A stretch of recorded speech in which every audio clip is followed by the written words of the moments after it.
Hi guys, আমি এখন যাচ্ছি। এরকম আমি রেডি হয়ে গেছি। আমি এখন স্কুল যাচ্ছি। এটা 15 আগস্ট যাচ্ছি। আমার ফটোটাও আছে সঙ্গে, তারও একটা ইয়ে আছে দিব। এই যে আমিও যাচ্ছি। এই যে আমার বোন ইয়ে, এটাকে আমার হাতে দিয়ে, দেখো আমার ফোনে বাটম, দেখো এখানে এখানে এখানে একটা দেখো।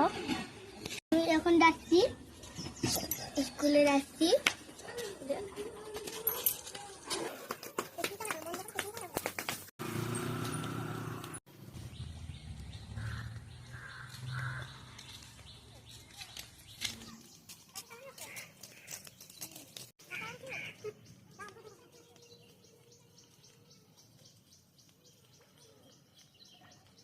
এরকম লেগেছে কমেন্ট করবেন এবং শেয়ার করবেন এবং লাইক করবেন। পড়তে গেছি স্কুল, পড়তে গেছি। এটা হলো বড় স্কুল। এখন কেউ আসেনি।